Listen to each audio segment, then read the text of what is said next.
Welcome to Exit Frag, episode number 3. What has felt like a very long time since we were supposed to do this.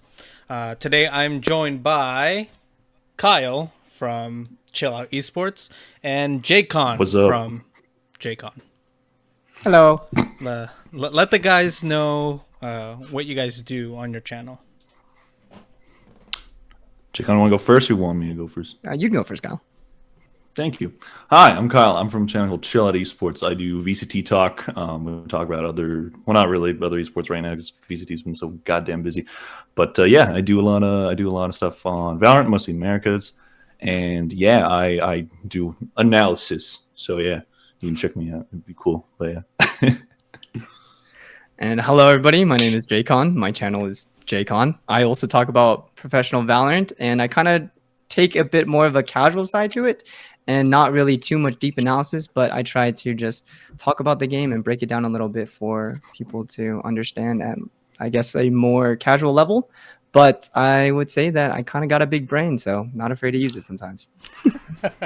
He's got glasses. That means he's smart. Yes. I'm blind. And as always, I'm joined by my brochacho, Esports Andy. Hey, what's up? Game shit. So, kind of a crazy Esports week.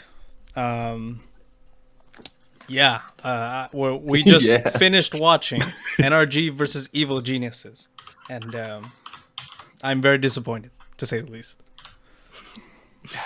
As Superteam boys, I'm they're gonna go perfect. I'm in the same boat with Cloud9. Like, what is it with like some of these? What is it with all the NA like orgs except 100 Thieves? Is that like the only?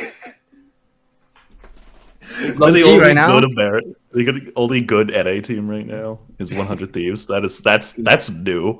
That's never been a thing. Yeah, 100 Thieves fans are definitely eating really good right now.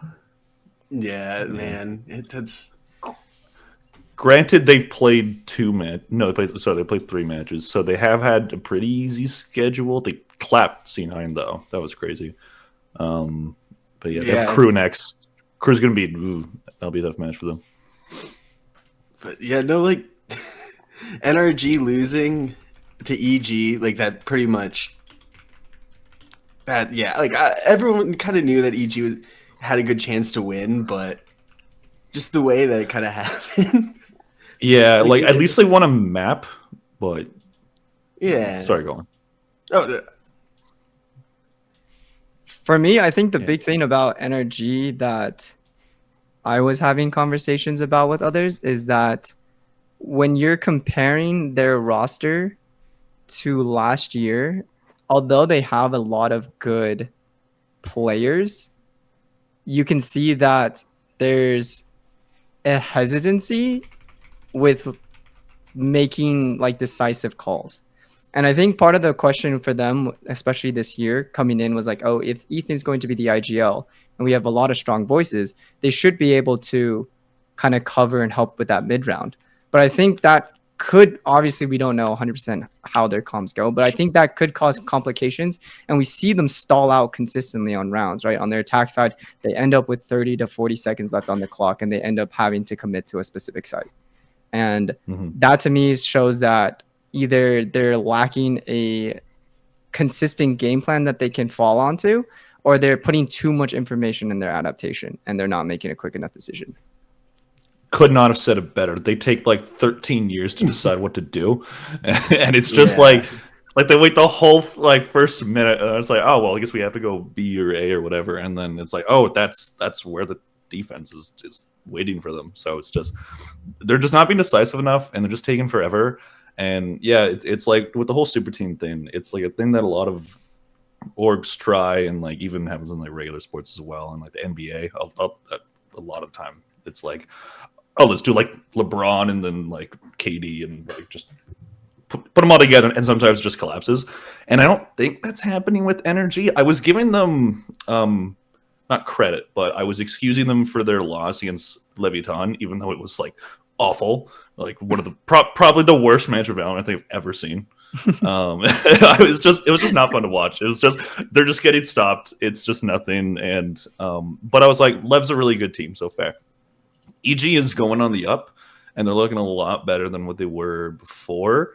But like this was a winnable match for NRG. They absolutely could have had it. They had to win in overtime on Lotus, which was bad. Like their attack side was not very good. They ended the first half 6-6, so even, I guess. But then yeah, they kind of just had to squeak it out, and they were barely able to do it. So.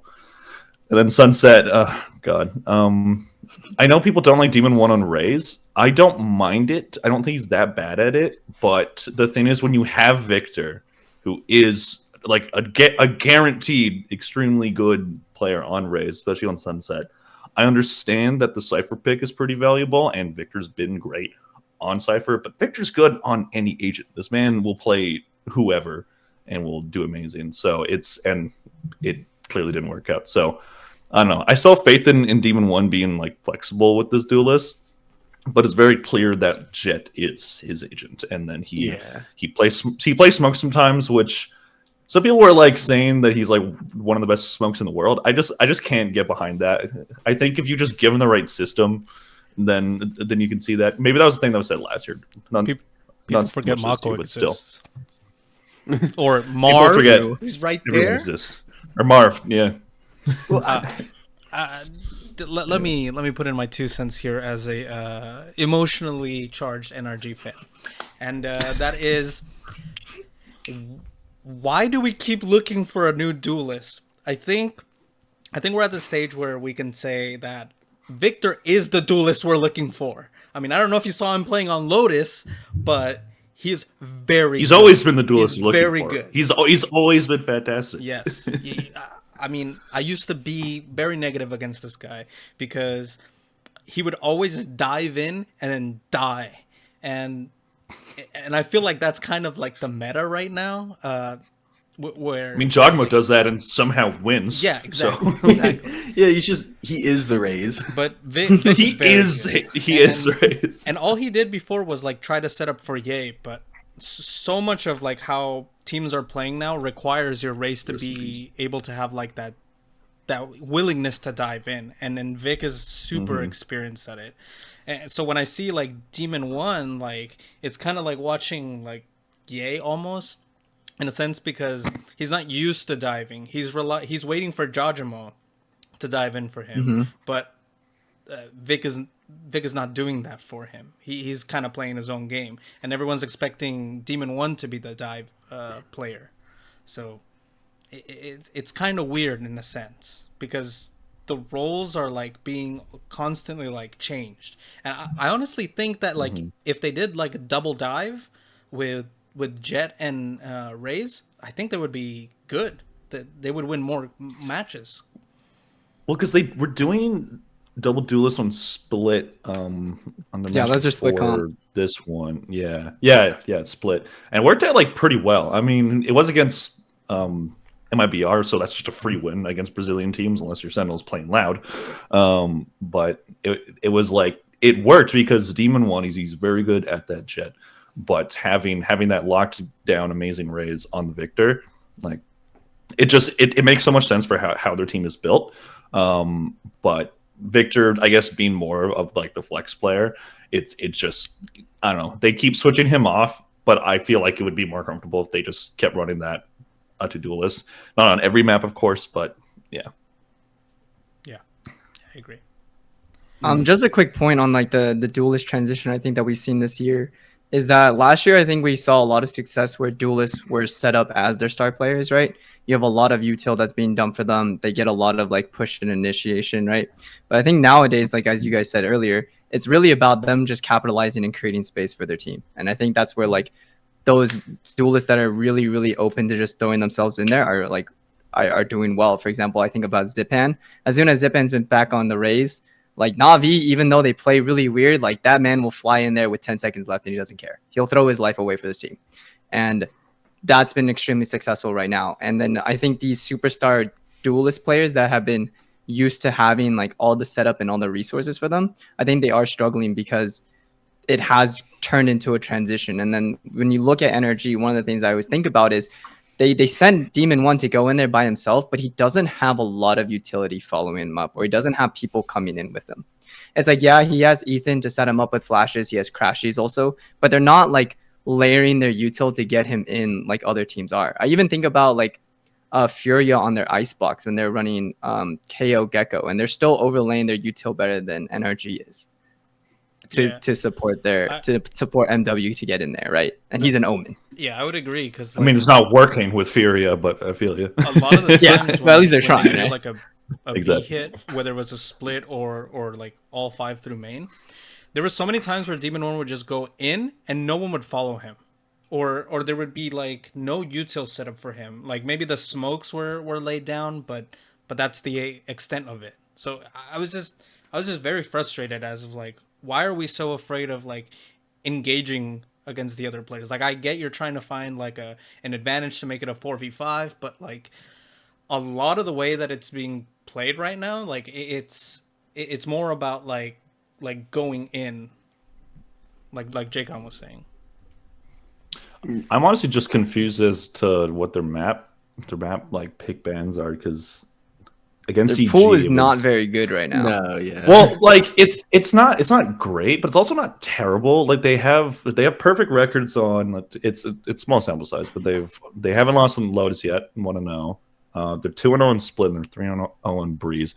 So my question is, why didn't they take EG to Split? Because EG has only played Split once, from what I'm looking at during this stage, and they lost it. So, and like it was a 13-4 too. They got smacked around. So NRG being good and having this new split comp with 2 duels, I don't know why you wouldn't Because do Chet that. is So a they went to coach that Sense.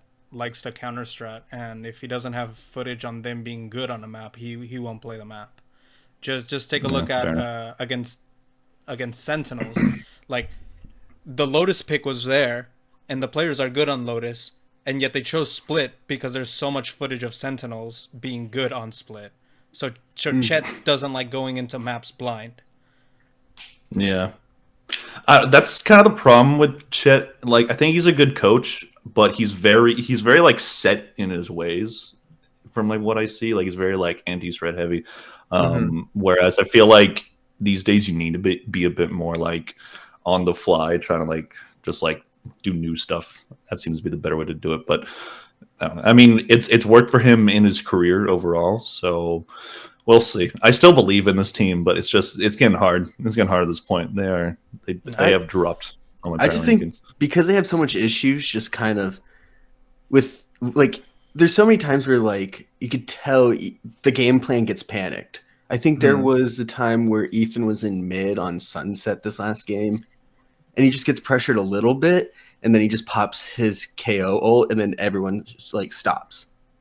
And there's still so much time left, and it's like there's so many times where like halfway through the round, like they have some idea, it gets kind of stopped, or they just can't really move anywhere, and then they'll just start creeping up with no util anymore, and then it's just a ranked game at that point. And NRG's really good at hitting their shots, but if you're just 1v1ing all the time, you're not going to win every game, like every duel. And especially like if EG's hitting their shots too.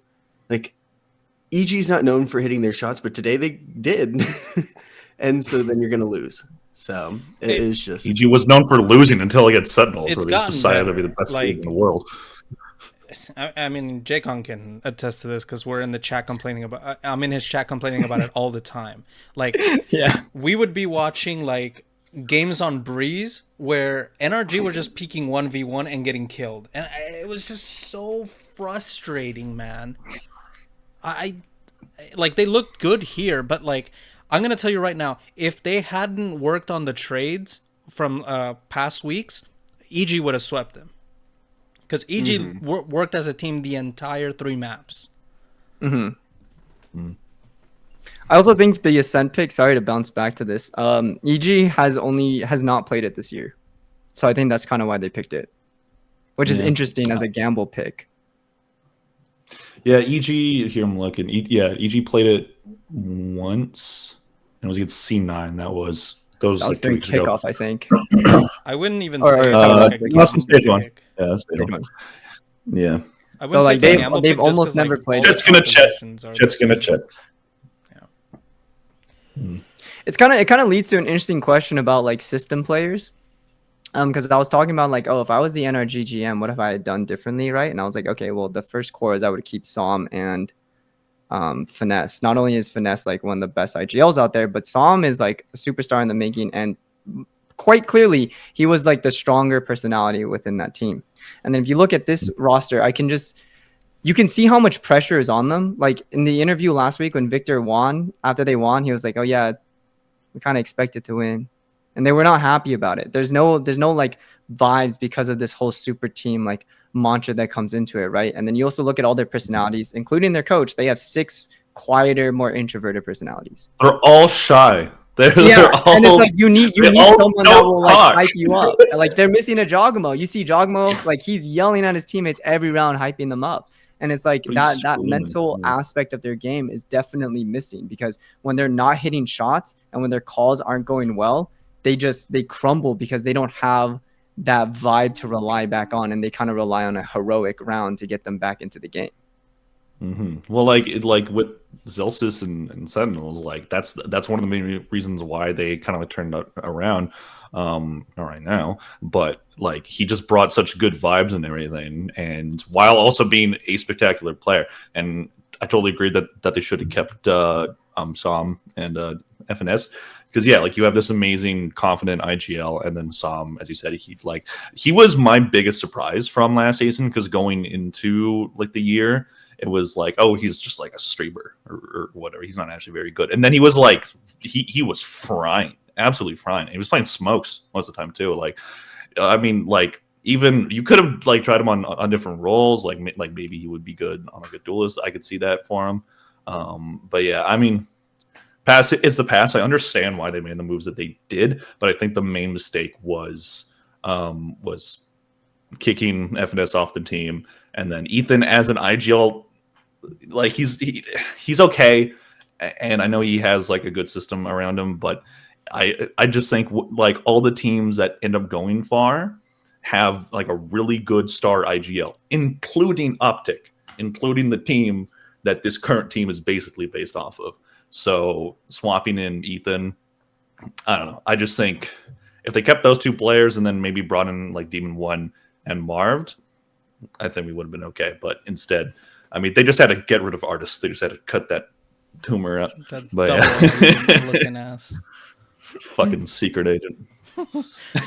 Anywho, I guess we're going in reverse order. So let's talk about Cloud9 and Furia. Oh, that was wait. Cloud9. Everyone, give the floor to Andy. He's a C9 fan. Yeah, it was just such a bummer. Why? Well, because I've been watching them. Why would you curse yourself? They did my boy Ye wrong. They did him wrong. Boston How dare Major you? Boston Major runs hard. That major does run hard though. I rent free in my mind. Bardolph, baby. Fucked face. Anyways, sorry. Go But ahead. what will run rent free is that first map. Like, oh my goodness. Like, I thought it was like, okay, well, this is over. Like, they bounced back. They won. Like they should have, because it's Furia. Like, but oh my goodness, that first round, like, or that first map. One thing I am happy about is towards the end when they were just like doing terrible, the vibes were still there for Cloud9. They're still chilling. They're like, okay, like, yeah, this is funny. But yeah, that was a bummer. They look pretty mid. Everyone's known that they've been mid. They're probably going to bounce out of playoffs pretty quickly. I don't know. It's just they have a lot of things that they need to fix. See, what's funny about C9 is I'm looking at their matches during stage 1, and it looks like, yeah, this team has not won a first map this entire stage. They always start the game. They have it. They haven't. So yeah, they lost first map against every single match. I was like, maybe they won one. No, they start so slow, and then they just grind it out, and just like as Brendan says, grizzled muddy men Valorant. So like that's really how they play, and I don't think it's sustainable because it's just like 100 Thieves completely read them that entire time for that match, and then they almost lost to Furia, which is just absolutely insane. Yes, they bounced back, but I don't know. I mean, C9 are just this insane team, and I mean, they're probably gonna like lose 2 and then make another roster change, and then it's gonna work for 2 matches, and then they're gonna suck again because that's how they do it. Well, but yeah, they could have easily been like 0-5 right now. Like they easily, probably should be. They probably should be. And EG just had, if they faced Lev and EG now, they would have lost. Agreed. And then Easily. like yeah, Easily. all 3 of their wins other than Furia, they could have lost that easily. And I would say they're all 3 of those are better teams, even Loud playing weird comps. It's like yeah, I'm interested to see because this happened last year. Maybe they'll do terrible in playoffs and then they're going to come back and do great in split 2 and then do terrible again. Well, it's fun. I mean, the only bright side really is Oxy. Mm-hmm. Dude, He's Oxy's great. so good. And I would say Rooney. I think Rooney's been I really think Rooney's good for pretty them. good. Rooney's on a revenge tour right now. I think He was like, Rooney "You're has not really dropping me leveled up again." from last year. Yeah, I think it's pretty crazy. I don't know if he ever, because like I don't know how long Vanity's gonna be on the roster for. Seems just stapled to that organization because he keeps coming back. But it's like if they decide to make a change, maybe they put Rooney back on, and then we're just like, well, another circle for Cloud9.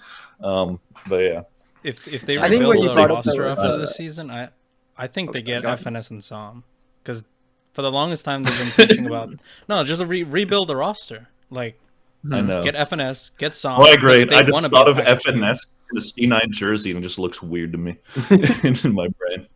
I mean, I mean, FNS has a C9 jersey. He did play for them back in CS. Oh, did he? Oh, okay. He was originally signed for Complexity, and then he brought that Oh. Complexity team like pretty okay, like decent results. Then he got an offer from C9, joined C9, and then they got kicked. Then he got kicked after 3 months or something like that. Yeah, it was a super messed up situation for him, but he does have a C9 jersey picture out there. Yeah, I'm looking at it right now. He looks so young. Yeah, this Full of was life. years ago. FNS, This Som, Jylin is much Oxy, worse. and though, then you understand. you can pick the other. Som. FNS could pick the other 2. Yeah. But yeah, no, it was an interesting point that you brought up though about how if C9 played teams in a different order, they would not be as strong as they are. And I think like if you look at like other regions as well, I think strength of schedule really has like affected a lot of teams. Oh, Crew. Yeah, You like look at Crew, for T1, example. I think the T1 defensive T1's like my big one. I know you guys probably don't watch China, but Wolves have kind of got screwed over there too, low key. DMV in shambles. Dude, I'm in shambles. I was wooing on my videos, man. I went like that. Woo! That's why they lost, because Yeah, 2 wolves filled over here. 2 wolves filled.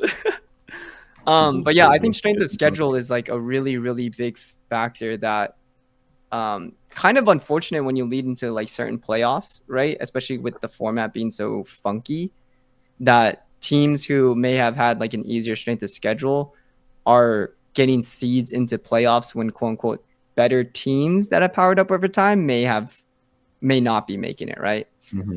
So exactly, because like crew, like I still don't think we know how good Crew are because they've had the easiest schedule. Like their biggest test was against Loud, and they ended up 2-0ing them, which told me that a year ago that was going to happen at any point. I would not believe you and call you insane. But they've just been frying. But like if you look at their schedule, it started with Furia, lost a map, still won. MIBR, easy win. EG at the time, easy win. Loud in shambles. So like we still don't fully know. So we'll see.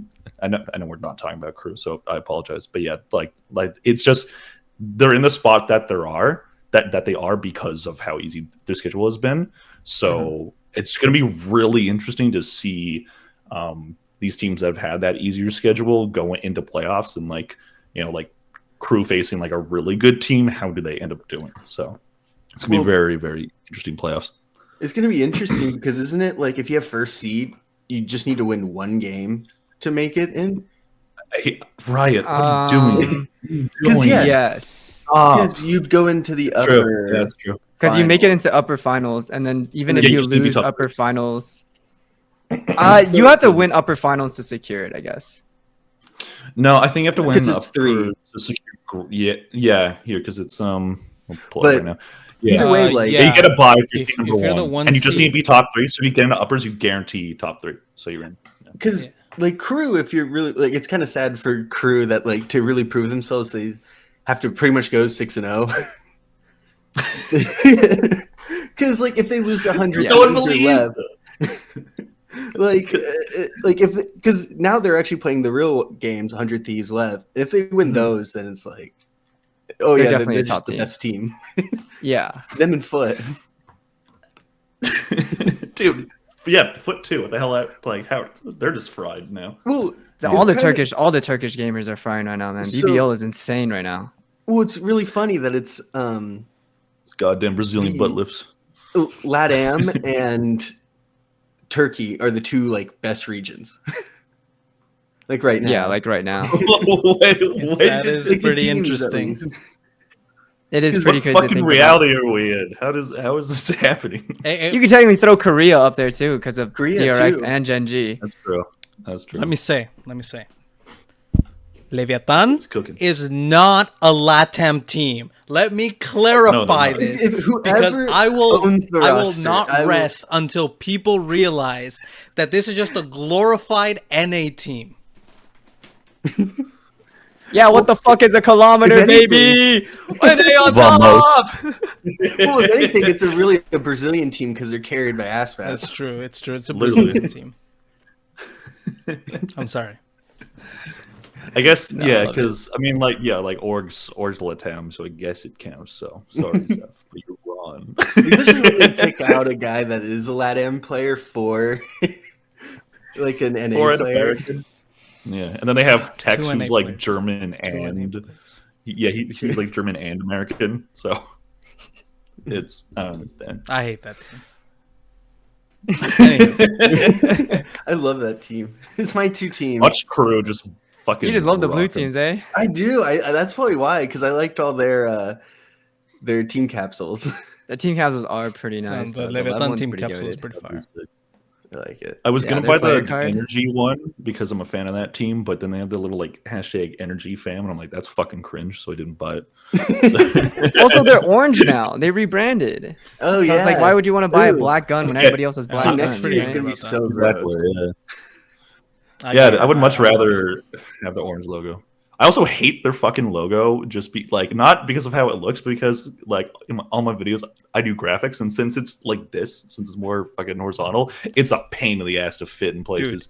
A motherfucker, They had stupid ass logo. they had a video where they were like trying to like explain the thought process of like how they changed their logo, and then like in my mind I'm like, dude, all you did was like highlight the text and press the italics button. That's all you did. It went from this. Press italics. Go to Phil. Do orange. It's like when like Pepsi like rebranded, and their whole thing was because it was like the kind of flow one. It was like we measured how the moon moves and that like water waves. Like it was some crazy dumb shit. It's like, bro, you just They just drew turned a it like line. 30 degrees. Yeah, exactly. Some fucking underpaid graphic designer was just did that in like 2 minutes. Talking about underpaid graphic designers, Sentinels. Oh my goodness. Dude, why is there like social stuff so good?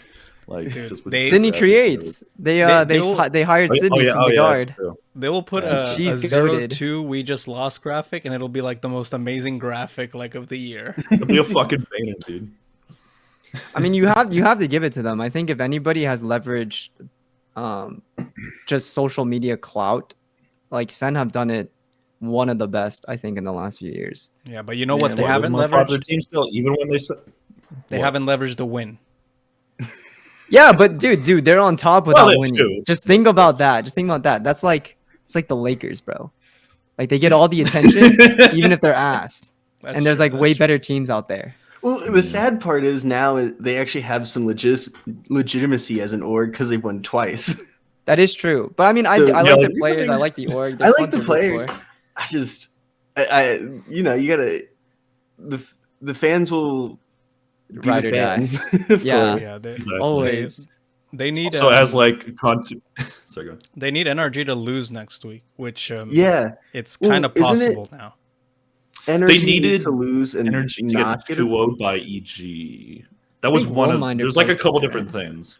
because I think it Yeah. is something like NRG needs to not like lose and like not even pick up a map, and then G2 needs to like G2 needs I to think get it's like 2-0'd as well. everyone needs to lose and A not lot of pick a map. 2-0s need to happen. It's Yeah, incredibly everything- unlikely. If somehow it happens, I'm gonna be shocked. But crazy shit happens all the time. So But- we'll see. And NRG could have a full collapse. And honestly, I think I'd rather see a full collapse than like a mid run in playoffs. I'm True. so okay. I'm not gonna talk about NRG. We need to keep moving on. Anyway, I'm just sad right now. Okay. But All right. yeah, Speaking of another sad team, MIBR versus G2. What are we? This Don't is a care. fatality. Yeah. This was I a knew it. brutal matchup. MIBR was gonna lose. I had faith in MIBR because they actually had a pretty good kickoff. Like they beat Yeah. G2. They didn't give the Sentinels much of a fight, but they like got revenge on C9. They beat Furia, and I'm like, okay, maybe this team might actually be good. Maybe Brazil is going to be more than one team region. Ha! Fucking zero teams, Dude, bro. The Nothing. only one playing He's on ass. that MIBR team is RGL Meister. I seen some amazing plays from that guy. Like he's single-handedly trying to win him a couple of rounds. If they can get Pancata for next season or next split, that would actually be huge. They actually might be a good team if they do that or something. But I don't know. He might go to Furia. I know that fell through because he's sick right now. But I don't know. We'll I see. think there was rumors about it recently. Yeah, there was like a With Shandi spreadsheet as well. somewhere. The guy who does Yeah. the spreadsheets, I don't remember his name, but Yeah, Rocket. Yeah, it was Flynn, but now it's Rocket. he has Pancot on the MIBR roster, and there's someone else, but I can't remember their name. Xandi, I think, right? XAND. Oh yeah, X and He's an old duelist. Used to play for Crew. yeah, I could see them picking up X and. So it's interesting because like I was talking about this a lot, that the MIBR roster is focused more on like a development roster. And I think in terms of quote unquote development, I think they've done like not bad. Like the players have like looked better, they have improved. They're not the greatest in the world, right? They're not world beaters, but they're not like hot ass like they were before. No. But that's a direction that I wish more esports orgs went in. Is like we're gonna get like a young team and we're gonna like stick by them for a while. I'm gonna give them time to really just develop, and then we'll make roster changes where it's needed. That's what 100 Thieves has done up until this point since they dropped their two new guys after 2 games in 2022, and then they got their young roster, and then Sean Garris carried that team to champs. And I'm glad they didn't just completely cut everybody after last year, because I'm like, there's something good here, and that happens with a lot of orgs because esports orgs are incredibly impatient, so they will just not wait. So if more teams did that, it could pay off. So I really hope it does for MIBR, because there's something there. There's Yeah, something. there's definitely something there. Not a There's lot talent. right now, but there's something. Exactly. well, especially with the like issues everyone's been kind of talking about with Brazil, just kind of all the games are happening in Los Angeles. There's not really a way for young players to kind of come out there, get visas, kind of switch it all up like other orgs. So like right now, like since nothing's going to really change, Brazil kind of has to do that. Like they need to nurture their players that they already have, because they should just get better and better. They just have to, yeah. Eventually, if you get so much experience, but then again, you might end up being like DRX, and then can never pass the hurdle. Me and Jaycon were discussing this again. It was probably in his chat one of these days, but we were saying how like they really should have it separate, with North America being like its own separate thing, and then South America being its own separate thing. Because I think with like where a lot of like orgs struggle is also like financially, so it's like really bad for them to be like in Los Angeles. So if like they could like have it in I forgot, where did they have the lock-in? Sao Paulo. Sao Paulo. If they could have in Sao Paulo, it's at least a little bit more affordable than Los Angeles. You're also like allowing like Latin America and Brazil to like scrim together like more often, which means that like when NA and SA like face each other, like it's more of a kind of a mystery of like what's going on. And you're also like developing the talent in South America. So like in my opinion, like that's what I think should happen, where you have like all the Latin American countries except for like Mexico all playing in Sao Paulo instead of Los Angeles. Will they do that? I don't know. Well, that would require a Riot Games No. arena Well, in Sao Paulo. probably which not. They're not The gonna also the Well, issue they with- do have a. Sorry, go ahead, Andy. Oh, I was just gonna say the only issue is that it would affix Americas, but then that would leave that same issue is, and we don't even really recognize it's probably happening in Europe. It's probably happening in Asia. Like Yeah, perhaps. it would end up kind of being like challengers again. Yeah. So Ideally, yeah. so, yeah, like ideally, like you want to have like the best for each region, and that definitely would be it. But because like Riot, like they do have, like they do have a like South American kind of league for LoL. So maybe they have a lot of maybe minor leagues.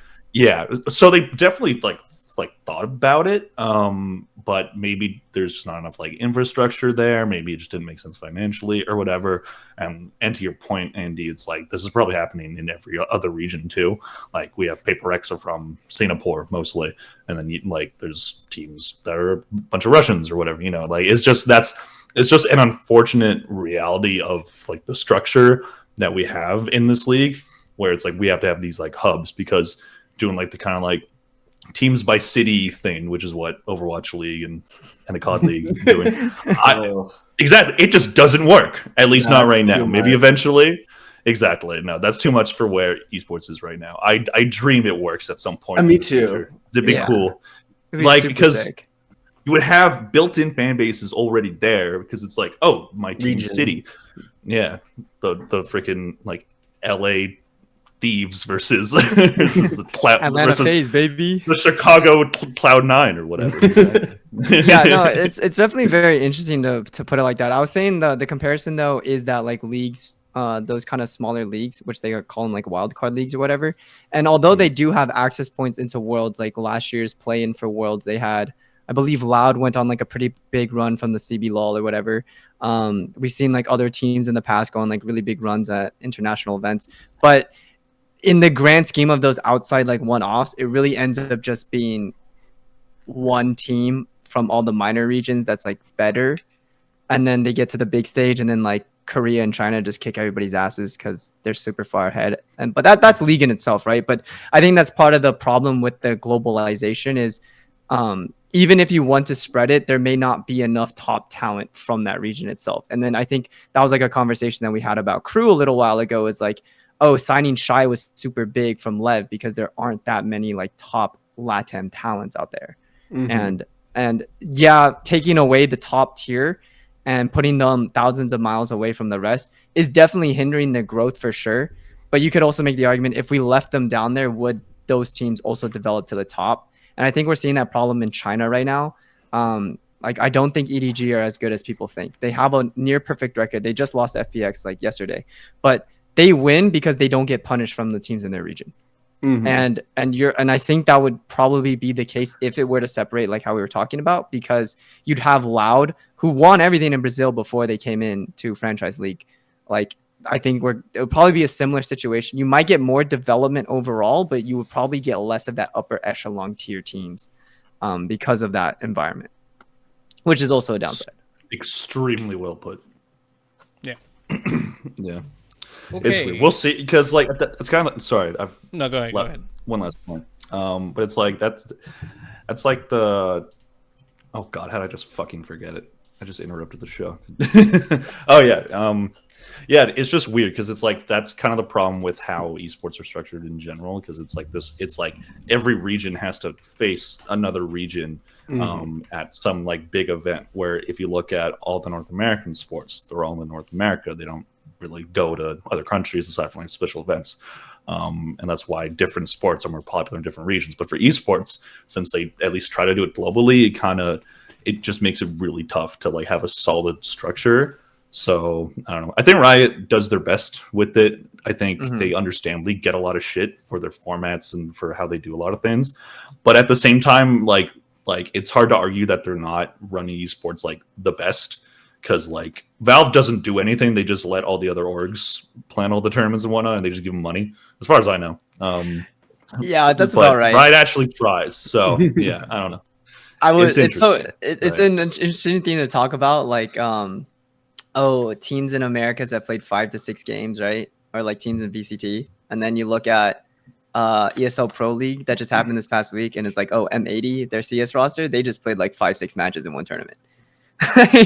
So I definitely think the Valorant players are burnt out. No, I'm kidding. Yeah, but I mean, I think the argument there is like, if you want more of that development, then an more open circuit like CS has, where these teams are constantly competing no matter what, that's how you can kind of grow it more.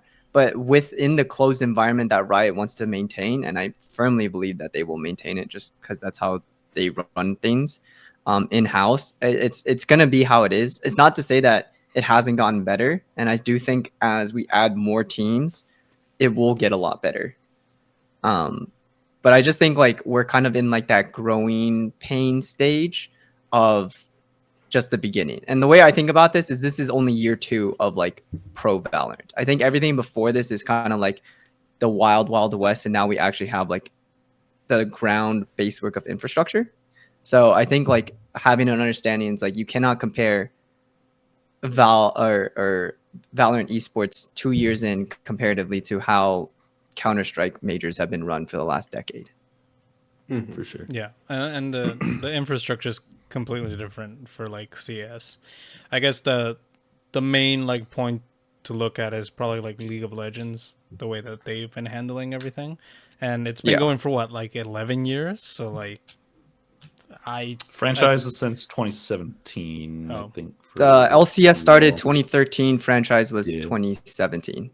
I mean, when still they came going pretty League. strong for. I don't watch League. Since I've tried it. It just looks like a bunch of colors. I don't know what's happening. Yeah, I can't either. League is hard to get into. I watch Worlds when Faker is. Worlds is fun though. I would say Worlds is worth watching. They always go super hard on Worlds. They had new jeans. I had to watch. Anyhow, all right, moving on. Yay, everyone's favorite washed player. He's been in the news, and oh really? I haven't heard. Okay, so if it's you not haven't all heard, over Twitter or anything. It's all over. It's like half of my timeline is like Yay discussion, Yay retweets, quote tweets, or whatever. So I guess I have to recap everything. So when he's now part of Bleed Esports, Bleed Esports isn't doing particularly well. They benched Crazy Guy. Crazy Guy calls out Yay, says he was lazy right before the off season. Ye responds and he says, "No, I had to move from North America, Los Angeles, all the way to South Korea. So it took me a really long time to move all my stuff." And this is where like the debate had kind of ended between these two.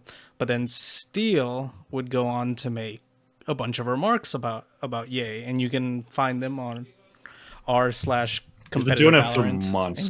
For months. He's been clown shit. Sorry. So he talks shit about Yay basically, and then after that, Gengshta makes like a tweet where he shows a clip of like the DSG practice, and basically Yay is trying to ask for like a B split, and then like somebody ends up smoking like the entrance to like B from like mid, and he gets like annoyed and he says, "You guys keep making the same mistakes. This is why we're not winning." And I guess this was like evidence that he's a toxic player. And he says, it was Gengshta laughing at him saying that, and then Ye being like, "It's like you can laugh what you want, you fucking suck at it." I forget what he said, but it was it's extremely tilting when you guys make the same mistakes in matches. There you go, man. Yeah, this guy remembers it word by word. but he's been on Twitter. Yeah. Yeah, I've been like been on that active. shit, reading it. You know, Yeah. I'm like balls deep in the drama. You know how it is with frogs out here. Yeah. We didn't even get to We the didn't. my favorite part, which is the bribe, like the supposed $10,000 Oh, yes, bribe to yes. bench Gengshta, like- which is hilarious if Yeah, like, true. I absolutely love that. So under the clip that Gengshta put, there's like a thread, and the thread has like the image of Gengshta and Ocean talking in a private DM, and he says, "You should have taken the bribe. Then we could have split the 10K." And I guess this is evidence that there was bribing going on. It's- like This whole thing is so fucking stupid. Someone If can go I- first. I have a lot to say. well, I was just like, if I was like, I'm just trying to think, if I was Ye, who had won, like, has won a Masters with like some of the best players in the world, then playing on a tier 2 team, your teammates who has never done like, you know, like much is kind of just like messing around, and like, who cares if Gengshta plays bad? Everyone cares that Ye plays bad, so of course he's gonna be like, hey, like, be serious. Like, this is my legacy. It's like if you were playing with like, not to say like Ye is like LeBron but like if you had like LeBron on your like college team and then everyone else was messing around and you guys sucked, like he'd probably get on you too. Like, Yeah, no, As you 100%. should. yeah, like you're DSG and you're losing so much and you get relegated from tier 2. Yeah, I like just- the comparison I don't understand. that. Oh, sorry, Kyle. No, Um, no. Go ahead. First. The comparison that I would like, an NBA comparison that I said for that was, if you brought Kobe or MJ into any team nowadays, everybody would just think they're an asshole. But Yeah. you don't get to strive to be number one in the world. You don't get to strive to be a GOAT unless you're an asshole. That's just kind of life. Like, you have a different set of expectations and rules that you put upon yourself, and if other people don't meet it because they're not aiming at the same target as you, Exactly. you're gonna have conflicts, and that's just how it is. People never But he's watch not even being an Whiplash, and it asshole. shows. Yeah, and he's not even being an asshole either. Even He's if just he a does the competitor. bribe, even if he said that, who, like, are you really taking him that seriously? Like, I could see yeah. myself saying, hey, like, would you take like 10,000 to get this like person I just like, but joking with your coach. Yeah, I'd be I like, could- dude, It was I'd probably pay a like joke. so much money to get him off my team right now. like, I'd pay you Yeah. anything to get him off my team right now. Like, Like, that's like a clearly statement out they of didn't like frustration. each other.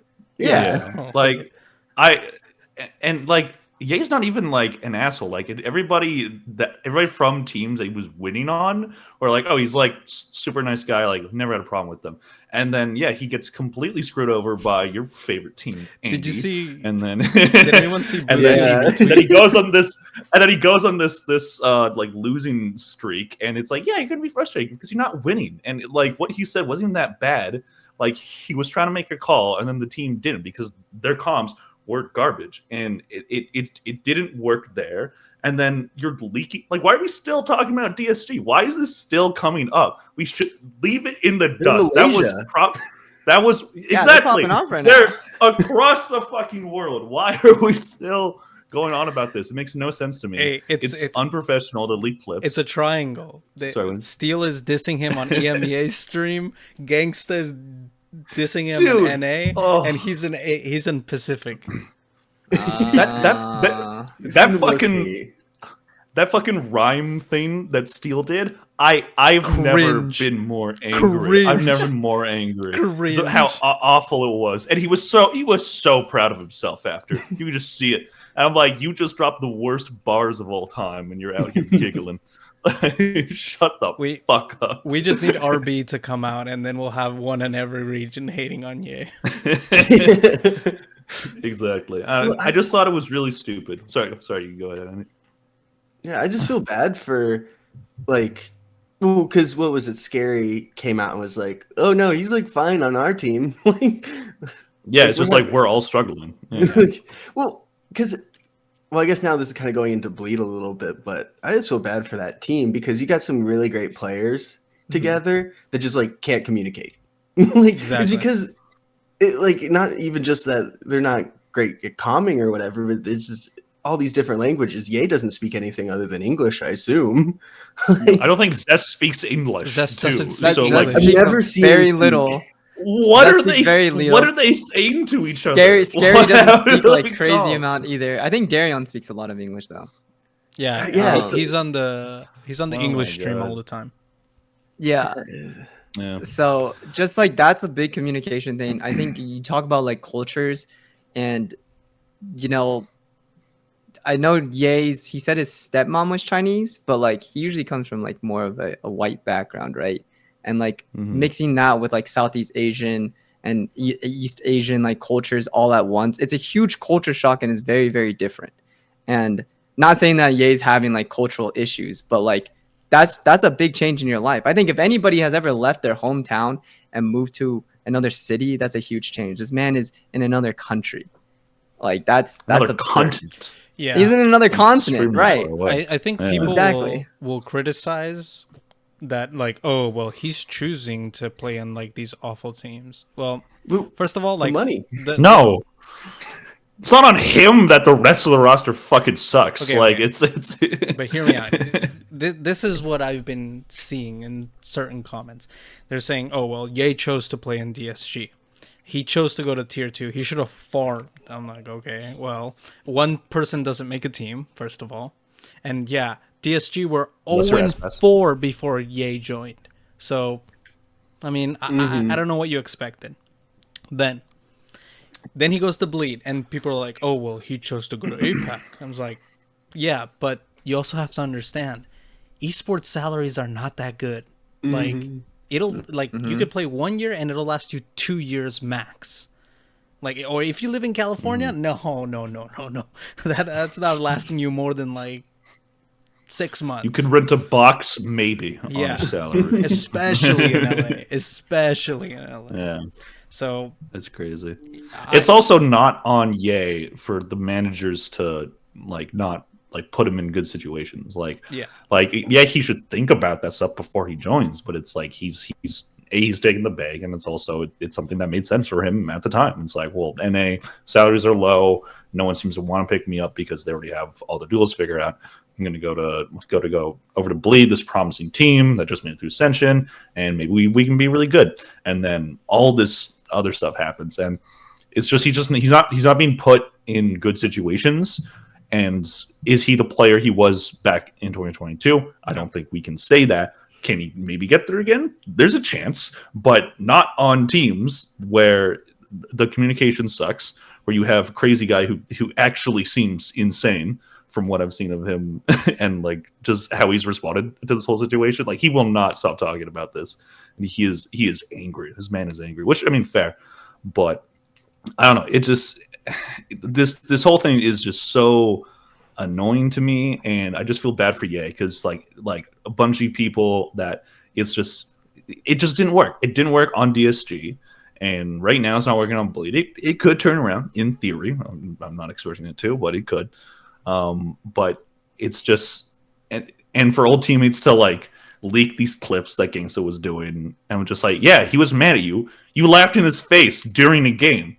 If you did that to me during a high tense competitive moment, I don't care what I said before.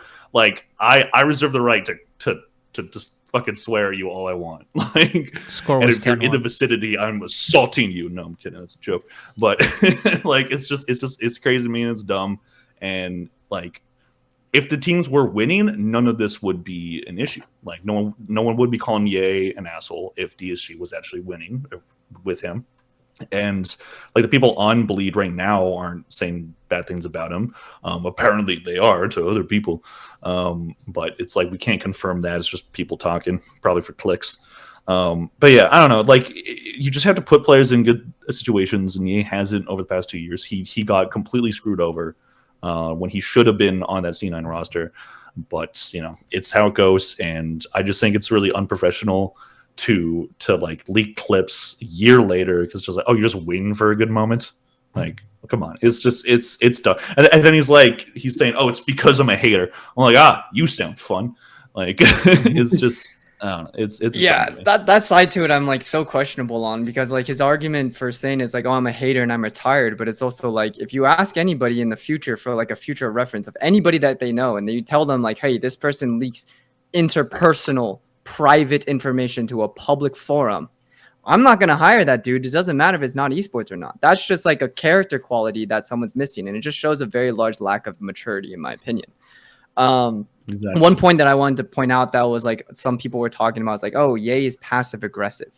And like, yes, there are people that naturally are more driven towards passive aggressiveness, whether they are just non-confrontational, that's just like their way of handling things. But also, if you have to think about like the human condition of passive aggressiveness, it does not normally happen immediately. It's usually a buildup over time of why they get annoyed. Why do they start becoming more passive aggressive instead of being open? It's usually a long buildup. And that's some of the things that I think we miss out here, especially with the context of this clip, is that you don't know when this clip was taken. How long have they been a team? Have they had discussions like this before? Were they frustrated beforehand? Did they have a discussion about this before like this matchup and it repeated again? There's so much missing context that we don't know. And the only bit that we see is really Ye getting upset at a teammate and asking why his IGL overruled him during a mid-round, and Nerve getting active. Yeah, Nerd with the 3K at the end. That was so Sarak, funny. Aspas, Just starts and Les. crying. That was Dude, actually just That was goats, man. You just put the crazy. goats in the dirt. That was so funny. Well, when I first It's saw like- like Ye drama, I was like, oh, like did he like oh like Ye said a slur like, but then it was like that, and I was like, oh okay, Oh my god, that's hilarious. That would be way funnier. yeah. Like, That would be way funnier. oh, like Valorant Yeah. players are toxic, and it's just like, oh, I'm mad at my teammate a little bit. bro. Yeah, People like have come never on, been it's on just a COD it's just lobby bad and ammo. shows. Well, And but dude, also like back if in the you've been day. in Valorant Back in the lobbies, day. like you would. Dude, you load up It's- COD yeah, right still, now, actually, yeah. you'll hear some stuff. That's on true. there. Dude, I feel like it's not even just like lobbies themselves. I also feel like people aren't thinking about this like as a job. You've ever gotten frustrated Yeah, as a exactly. coworker? I've had coworkers that piss me off and I never want to talk to them, but yet I have to see them every day, right? It's like it just doesn't It work out. happens. It's a Yeah. working You get frustrated. environment. Yeah, it's Yeah. it's a team, and like unfortunately a lot of outside factors influence how a team works inside the server. And I think that's like a large context that people like miss out on a lot. And even in like regular sports, right? You can just see like, oh, why don't we put these two superstars together? It's like, well, maybe their personalities don't necessarily work. I think about like the Nets big three, right? Harden and Kyrie, that personalities don't work. Even if they were the best big three of talent ever assembled, they only played 16 games together and it all fell apart. And that's because of outside of in-game stuff, right? That's So why Pancada's why never is it going any on. different Hilarious. for a video game that has even more specific communication skills that need to be developed? Exactly. Andy, It's like, what were you gonna say? like to me, it's Ye isn't toxic. Losing is toxic. They were getting mad at each other. They didn't get Yeah. along, and it's because the team was losing. They sucked. Of course, you get mad. Like, Yeah. obviously, I don't know. I just, yeah, it's just, if you're thinking of it, like people were even getting mad at Kaplan for like when they lost that last game, and he was just like, I can't believe like if you guys put like just kind of getting a little upset that his team was playing terrible. You should be upset. His team, Yeah. his team sucked. Yeah, His and team have you sucked never that like game. had a coach just get upset with you? Like especially like you want a coach that cares. So Exactly. like people were getting upset with him doing that, like, oh, like that's so unprofessional. Well, that is super professional for sports, like esports, sports being competitive. I think back like League of Legends, like I think EDG had a coach that like he just like screamed at all of them, like or something like that. Like Yeah, they released a cut footage where he's telling a player like you're actually like dog shit and like you need to play better or else I'm kicking you off this team. And they I released that in like I an didn't- official video like on Weibo or something. it's so That's funny. so funny. That's hilarious. I don't know. I forget which team it was, but there's some coach that was a coach on Furia last year, and now he's in Pacific. He's with Talon. Frost? Yeah, Frost. Yeah, Frost. Frost. Yeah, like was it? Yeah, because like he went on Reddit, was just like, bro, the team I have now fucking sucks, and I would have won a championship with Furia last year. I'm like, It's like that No, never you would weren't. happen. No, you won't. No, you what? What are you smoking? And can I have some? Bro, he That he shit I just went love on how to talk Flat Chat was garbage talking about DG that. Zine. Yeah, he went on about DG Like Zin that was too, your Yeah. best player. That was your best Yeah, player. he What was are your you best. talking about? What are you talking about? So I don't know. I think it was so funny. Also, like, why? the Flat Chat thing where like, oh, maybe they're just into like that funny, like serious, like kink or whatever, of being like Tsundere. shamed. And like it's kind of interesting. I was like low key listening to like the talent players like talk, and they're like, yeah, we like to work hard, like we like to get hard criticism and like get drilled. And I was like, damn, maybe they really Oh, are into okay. like the whole like kink thing, man. Maybe like the system works for Frost, I guess. Like shit. Yeah, talk They're- shit about us online. They're a pretty young team, so like, Yeah, they're maybe very they young. do like having that like, oh, you guys suck, like you guys will never be good, and then like, oh, I'll show them, like I'll show my coach, I'll go 4-1. Yeah, I also think like that team in itself has a lot of players that have stuff that they want to prove, right? Governor coming over from NA wants to prove that he's actually worth a slot there. Ban had a kind of bad year, T1 recovered really well. I think Cruz I think he was deciding whether or not he wanted to play or not this year. So I think like him sticking around being like the IGL with like Lenny and whatnot. So I think this team has like a lot to prove, and I think like even though Frost said some wild stuff about them, I mean, I guess it kind of works. Yeah, I think I there is a guess space so. for like coaches being like really angry or really mad when something like incredibly awful happens. But yeah, it can't just be all the time. You can't be nagging on them like, or just be neutral when they do something that's like super like well done. So like if they flawless around like, and he says, you guys did all right. Like just come on. You got to praise them when they do really good. And you, in my opinion, you do have to shit on them when they do really bad. Of course, Well, there they has to be a barely balance for sure. they barely beat Bleed, so Yeah.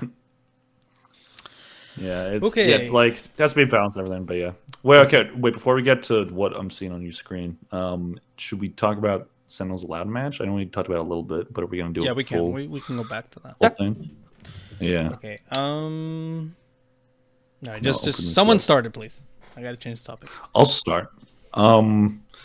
Sentinels have fallen from grace quite a bit, and I don't think that like they're gonna be okay, but them making playoffs the whole bit about they need all these specific things to happen seems incredibly unlikely.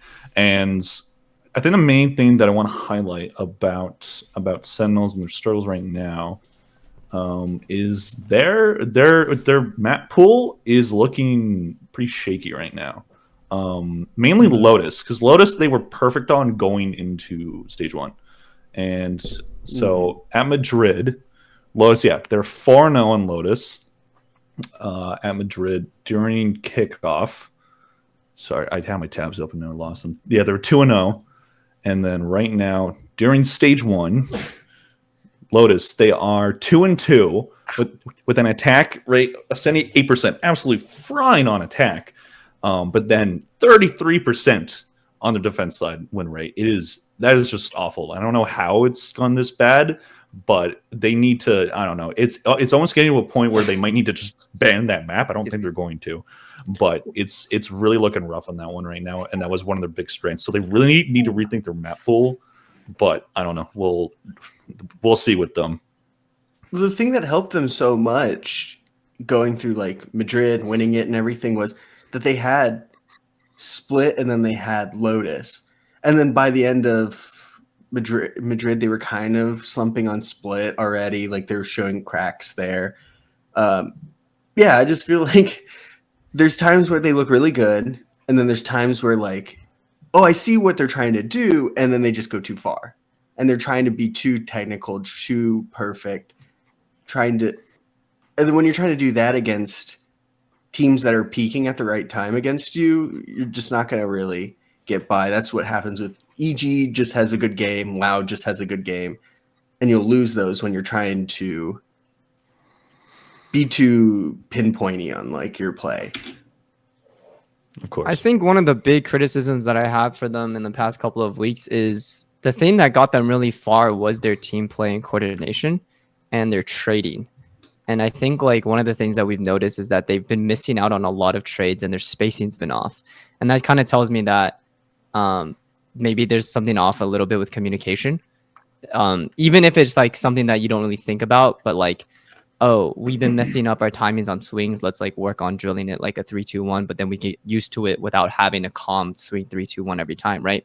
And sometimes maybe re-drilling that with your players to refine that timing again could be really important. Another thing that I thought of was like their sunset was extremely dominant in kickoff, and heading into Madrid, but then they haven't really played it too much since. So Haven't they I think lost on it during this stage? Yeah, I think they lost today. Oh no, sorry, not today against CG. I was thinking. Yeah, so they've lost on Sunset, so they have not played it like all year. They seem extremely confident in their Lotus, but they haven't made any adjustments to their Lotus, and it's been anti-stratted and red like consistently. Like every I time think they've won during this showcase is stage, super hard.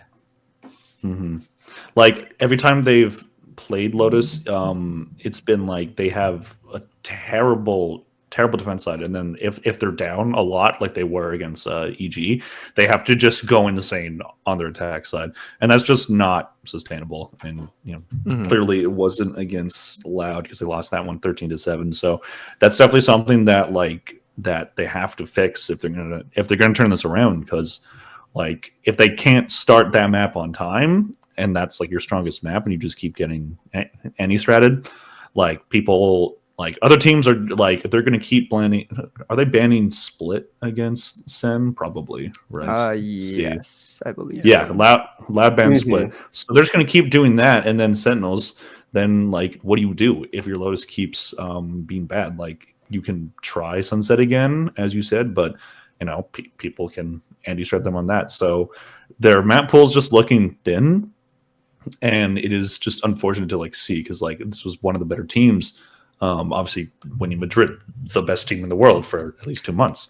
And I understand like the schedule, and people say, oh yeah, there's like a lot of like VODs on them and it's a tight schedule and yada yada. I get it, but at the same time, every team is under these same rules, these same conditions. So I don't think that that's an excuse that the team should be using for themselves. Not that it isn't affecting them, but I just think like they really have to, if they want to prove that they cannot be like a flash in the pan team like they were in 2021, they really have to just rethink their strategies a bit. Zeka needs to turn around too. He's not looking like bad, but he's way down in terms of his overall stats from where he was at Madrid and even at kickoff. So, I definitely think that he's still like at least a top 3 duels in Americas and probably the world, but he's still young. He's still going to struggle. So like there'll be time, but yeah, right now just a lot of parts of the roster just aren't meshing, and they're just getting outcalled and anti-stratted to death. So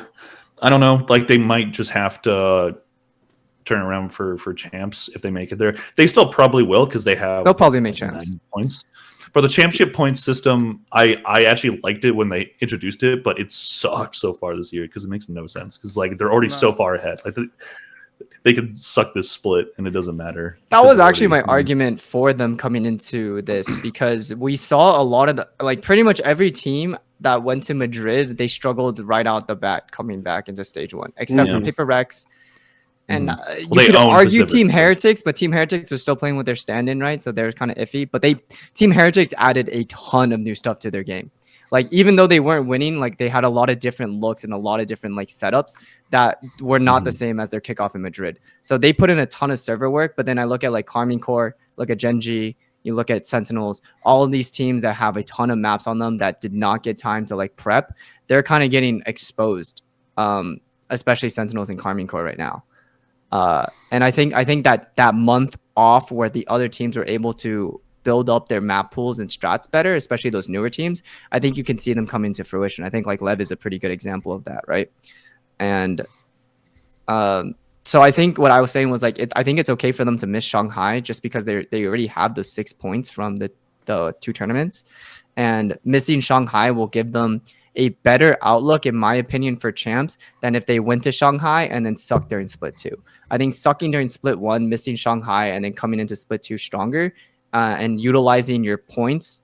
I would say use the regular split to test and then rely on your points to basically carry you into champs and go in as the 4th seed. I think that's like a better, easier path for them than trying to force their way to Shanghai this year.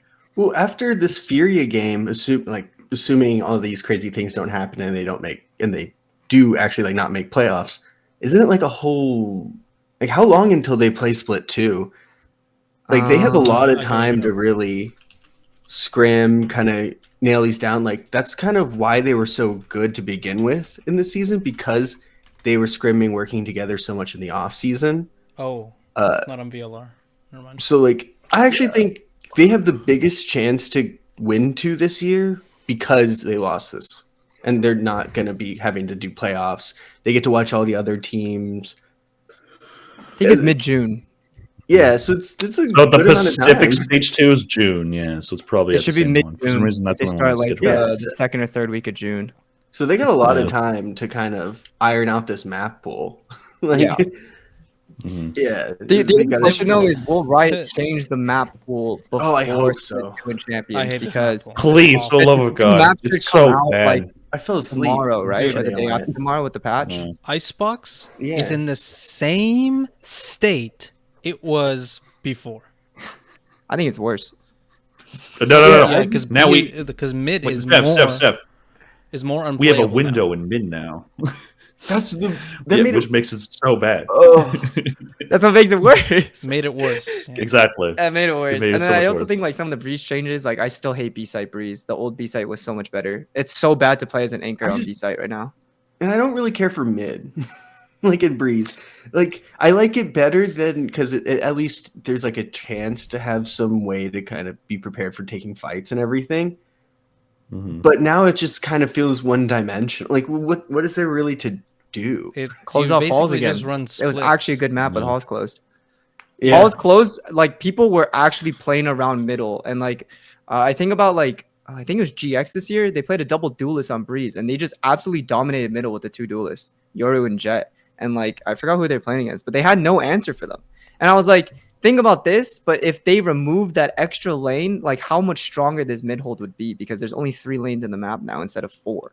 Mhm. I miss Pearl and Fracture, even though Pearl B-side was fucking awful.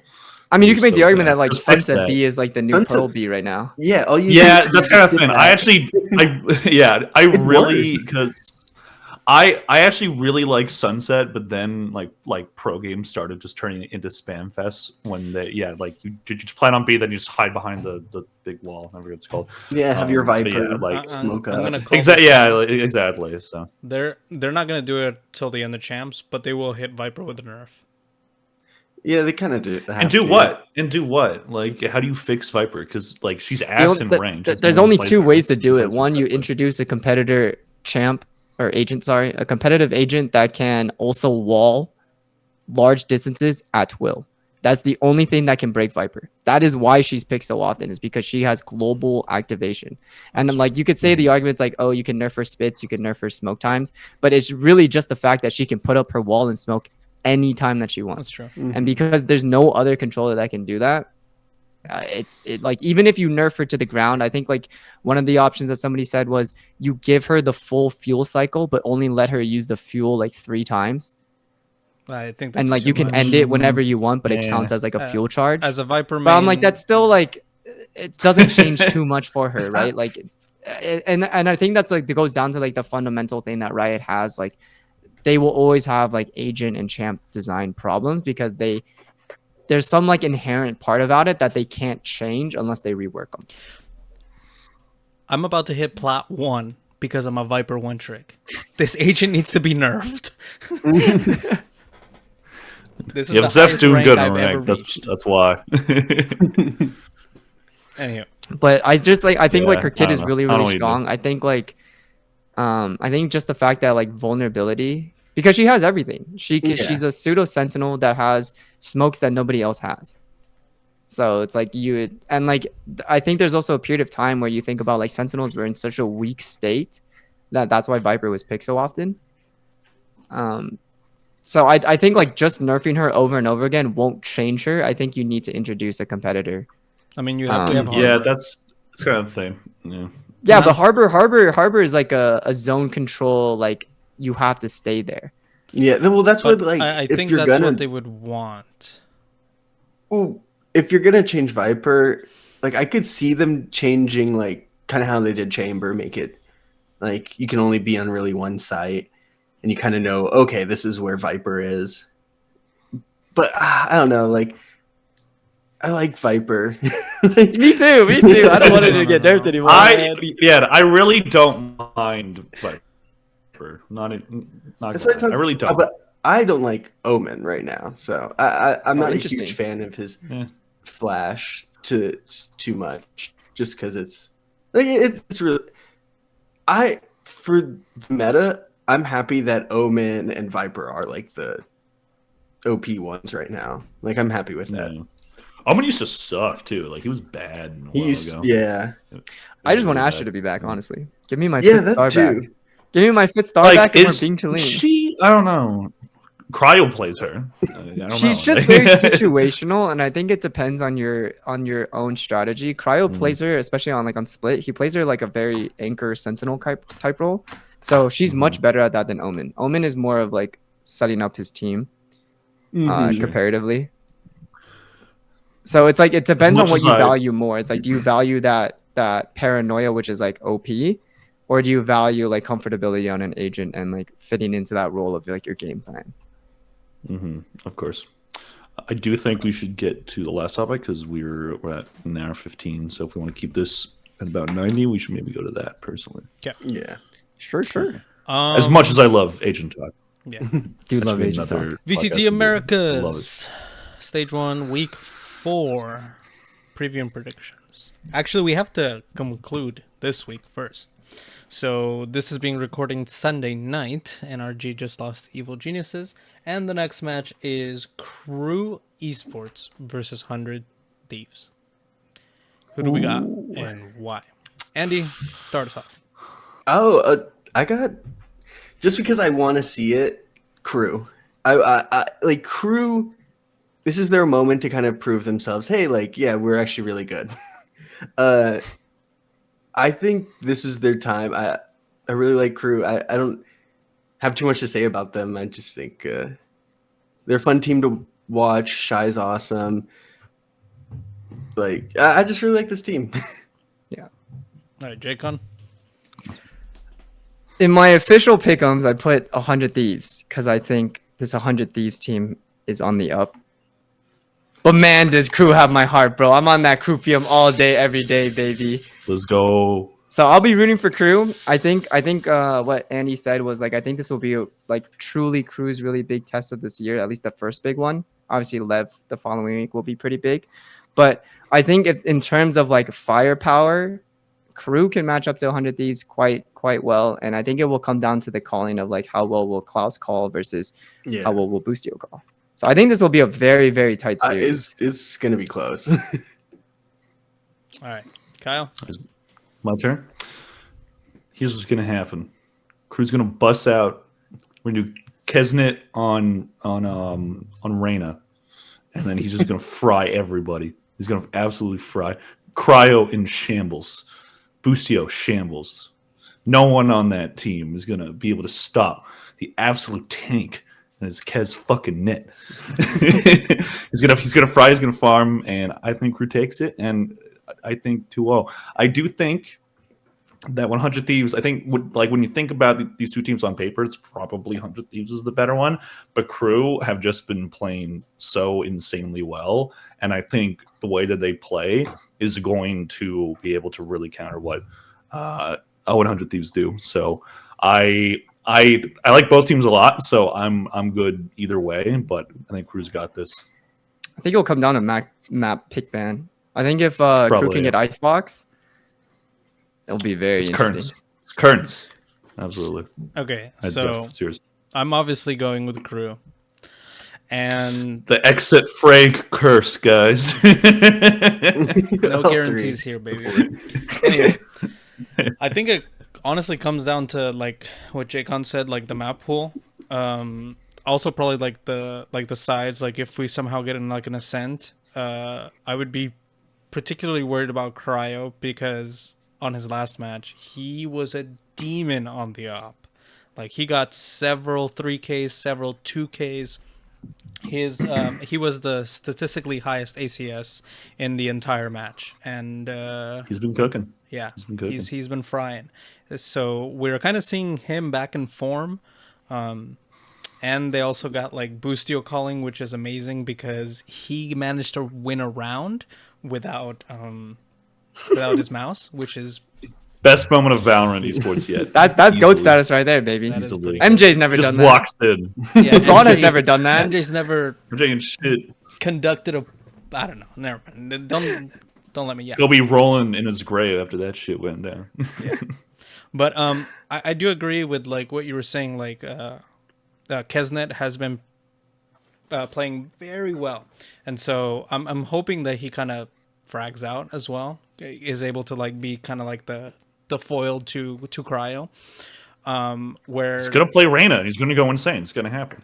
yeah, I think It's gonna work a for lot of no the guys reason. on crew have to like really step up, and I think like we were discussing earlier, like strength of schedule has been kind of on crew's side, but I also think that it has helped them because they've progressively been playing better and better teams, and I think that's helped them out, and so like we were all surprised like last week by the result that they got, so I'm kind of hoping like this week they continue like building up that momentum, and I think they can reasonably win this match.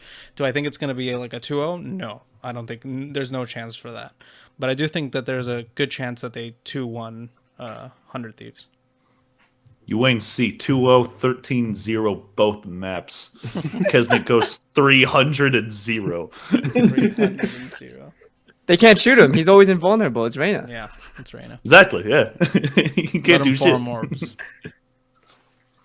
Boost is gonna go -1. Okay, It should be a fun Kills. match tomorrow. It'll be a really fun match. you guys know the order of predictions. Should be So, Sentinels versus Furia. Andy?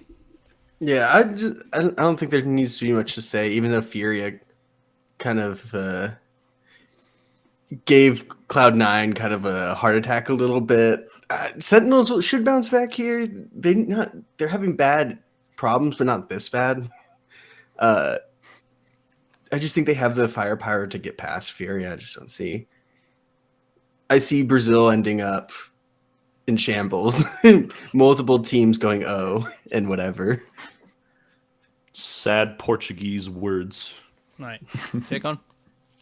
I'm definitely going with Sen on this one. As much as I thought that Furia's first map was really good, you could see them handedly crumble once their ideas fell apart in the second and third map today. And I think that's just something that you're going to see from this newer, younger team. Obviously, you bring in Nauser as a new caller, but they still have like a lot of kinks to work out.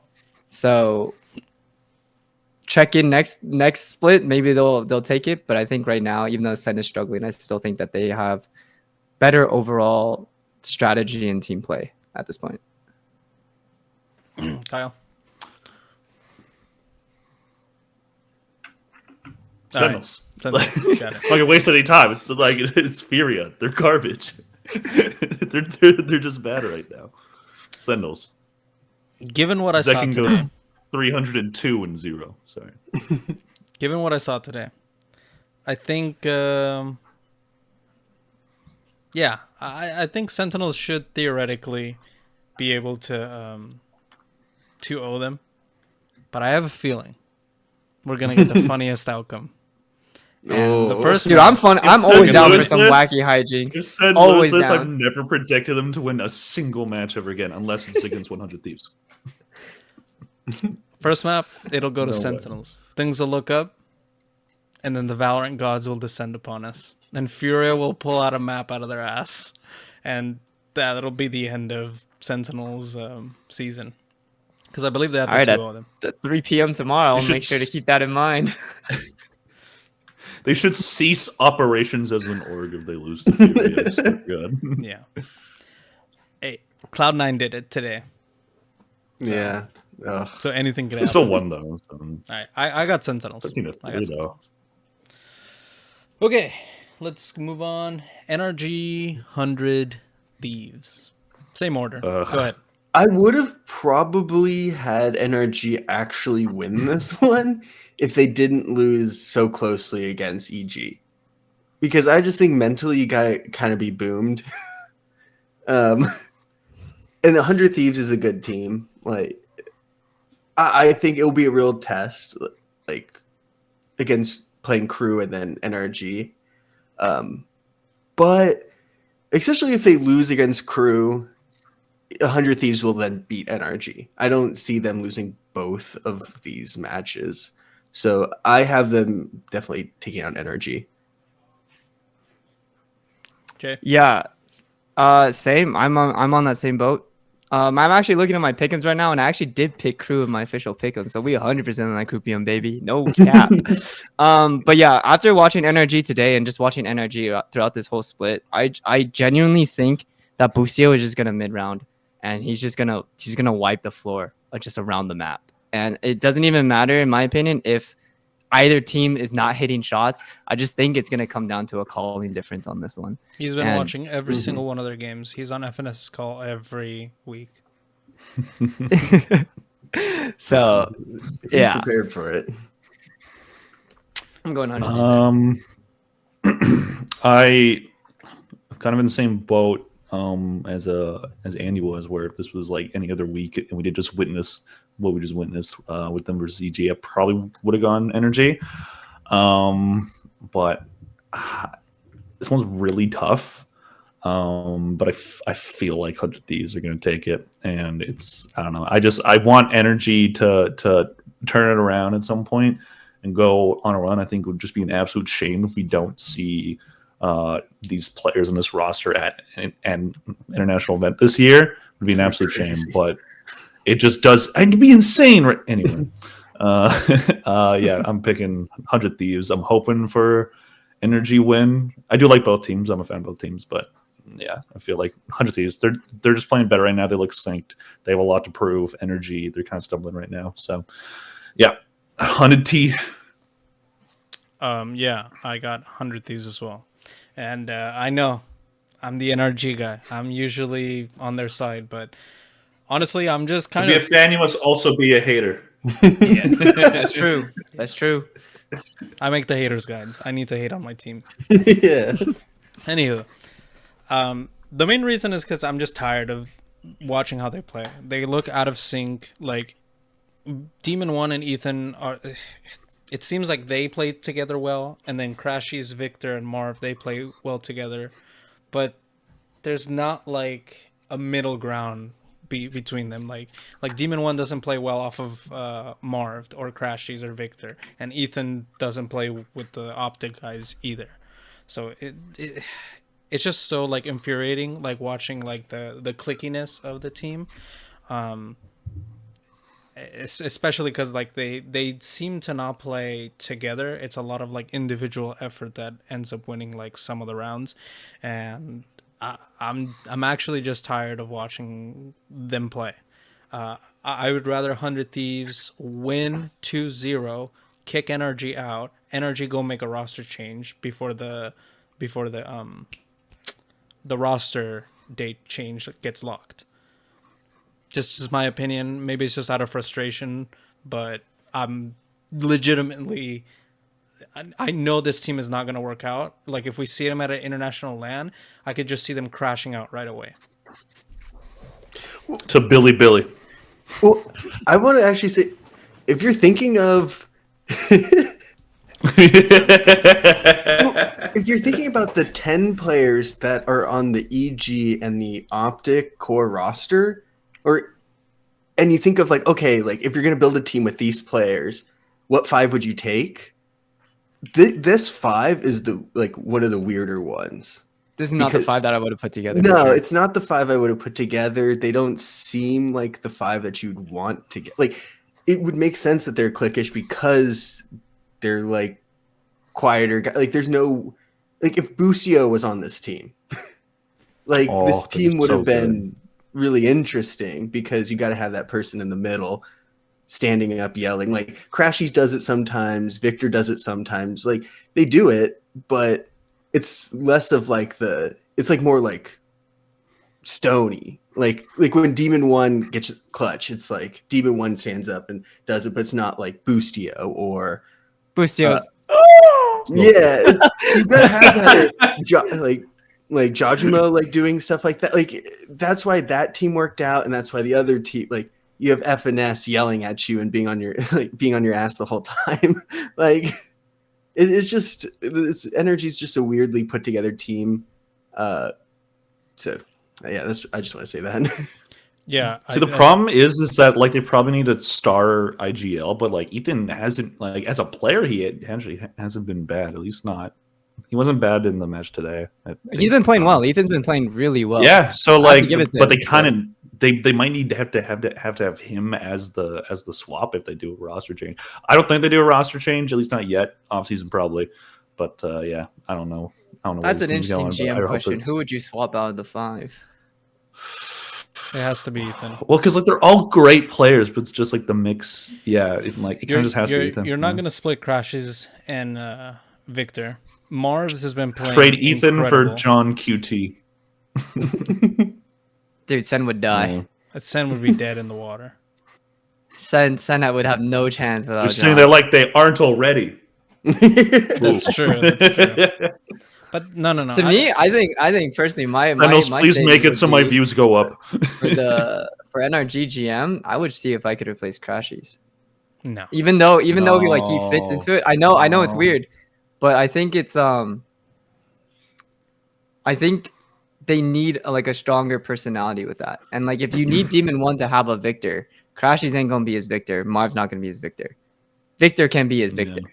So it's like if you think about that, it's like if I want to keep my star players, who would I have to cut?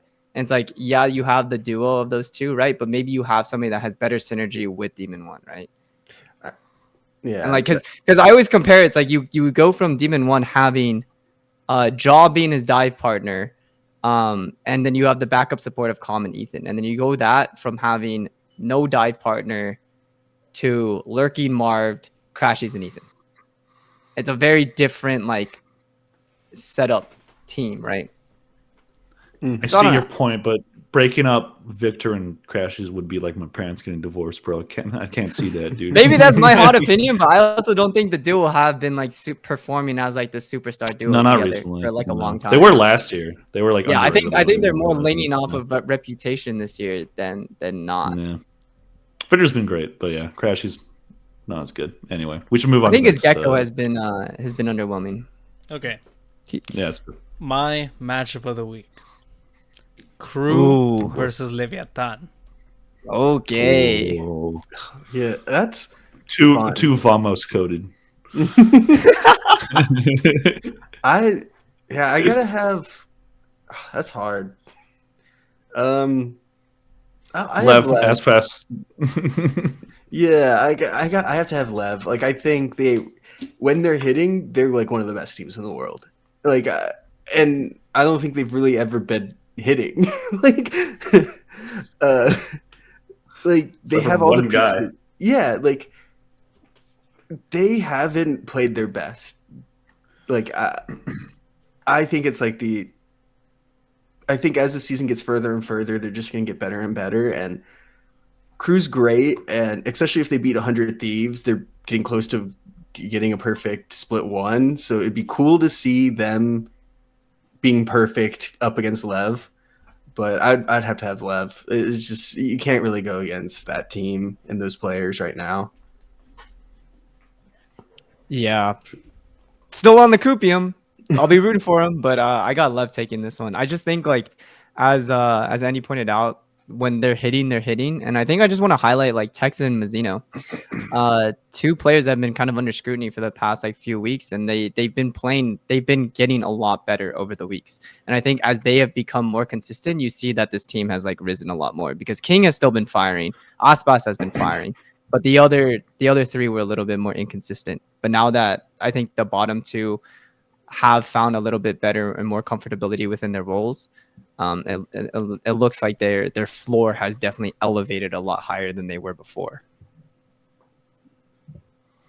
Here's what's gonna happen. It's gonna be 2-1. Each map goes into overtime and ends 20-18 scoreline. It's gonna be the longest match in Valorant history. Kesnet and Asspass are going to both break the record for most kills in a 3-map game. And each round in overtime, they're going to surpass one another and then do the next one.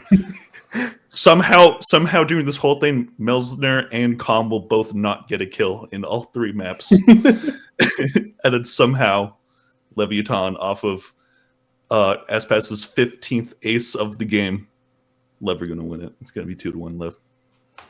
Wow. Sign me up. I'll watch. I'll watch. I'm Only the down. best analysis on Exit Frag, am I right? That's why you brought me on here, huh? Yes, absolutely. I only have 2 words. Fuck Leviathan. Yeah, fuck Leviathan. I have no horse in this race. I do have a horse in this because I've been very vocal about my disdain over Leviathan, and not because I hate any of the players, not because I don't like the team. It's mostly because management choosing to bring in 2 NA players and not even giving an opportunity to any of the South American players from like Fusion or 9Z. So that's incredibly frustrating. Crew, although they did make a Brazilian addition to their team, it still is kind of in the spirit of like looking for talent in Latin America instead of like defaulting to like North American players. So to me, like, it's not about who's the best, who is like the most skilled. To me, it's like a grudge match between the org that abandoned Latin America versus the org that stuck with Latin America. And in that sense, my horse is Crew, and I'm hoping they beat Leviathan. I know there's nothing on the line, but to me, it's more personal. No, I respect it. I think personal feelings to tie into games and whatnot makes them more exciting. And I know this is Shy's revenge match, even though he wants to say he has no gripe with the Leviathan. Absolute cap. Absolute That's cap. absolute cap. He's Absolutely. looking. He had that date circled on his calendar months ago. The last match of the split, man. God, man, I can't wait. He's kill those guys. He's like in the mirror doing like Rocky like montage stuff. He's got the iPod. Okay. All right. Cloud9, MIBR. Oh, that's easy. Cloud9. Yeah. Like I don't think that's it. Yeah, I mean, J-Con could go. I mean, same statement that I made before about MIBR. I still think that they're in their development stage. I think like even if you don't perform super well this year, I don't think you take it as a bad thing or a loss. One of the things I always continually say is that not every team can put together a contender. Obviously, you want every team to put together a contender, but it's feasibly not possible all the time.